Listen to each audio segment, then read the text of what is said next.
Everyone. So finally हम लोग पहुंच चुके हैं प्रयागराज, द सिटी ऑफ संगम। हम सुबह 3:30 बजे प्रयागराज पहुंच गए थे। तो ब्रह्म मुहूर्त में हमने सोचा कि हम स्नान करेंगे, क्योंकि पुरुषोत्तम मास चल रहा था, तो इस समय स्नान करना बहुत ही अच्छा होता है। सुबह 3:30 बजे अंधेरा तो था ही, और हमें ठंड भी लग रही थी क्योंकि मौसम भी काफी ठंडा था। सो हम पहुंच चुके हैं। अब देखिए तट पे, गंगा तट पे, वहाँ पे सभी भक्तगण स्नान कर रहे हैं और अब हमें भी स्नान करना था।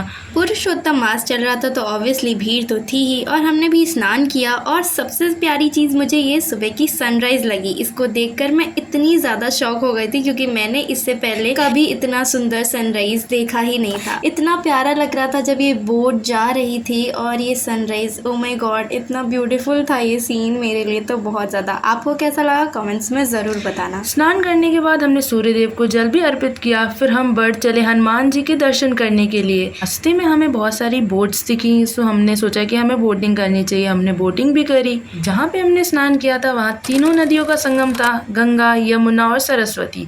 यहाँ पे क्या है, यहाँ पे यमुना जी है और सरस्वती जी अदृश्य रूप में है यहाँ पे। अब हम आगे बढ़ चुके हैं और हमें चलते चलते एक ऐसी चीज दिखी जो हम आपको भी दिखाना चाहेंगे। बहुत ही इंटरेस्टिंग है, तो चलिए आपको दिखाते हैं कि हमने क्या देखा। हमने यहाँ पर कैमल देखा, और जो कि बहुत ही प्यारा लग रहा था। वो कैमल इतना क्यूट लग रहा था, ऐसा लग रहा था हम भी उस पर बैठ के राइड करें, बट हमारे पास टाइम लिमिटेड था तो हम राइड तो नहीं कर सके। बट यस, उसको देखकर बहुत अच्छा लगा हमें। इतना सुंदर कैमल देख के तो मुझे राजस्थान की ही याद आ गई। रास्ते में चलते चलते हमने अपनी फोटोज और वीडियोस भी क्लिक करे और जितना व्यू था उसको भी कैप्चर किया। संगमनोज से थोड़ी ही दूर पर हमें एक किला देखने को मिलता है, और तो उससे आगे चलकर हमें हनुमान जी का मंदिर देखने को मिलता है, जिसे लेटे हनुमान बोलते हैं। जब भी बाढ़ आती है या फिर बारिश होती है तो जो गंगा माता होती हैं वो हनुमान जी को नहलाने आती है और वो पूरा गंगा जल में डूब जाते हैं। फाइनली इतनी भीड़ में हम लोग जा कर के दर्शन करते हैं हनुमान जी का। जब हम लोग दर्शन करने गए तो इतनी भीड़ नहीं थी, लौटते टाइम ज़्यादा भीड़ हो चुकी थी। तो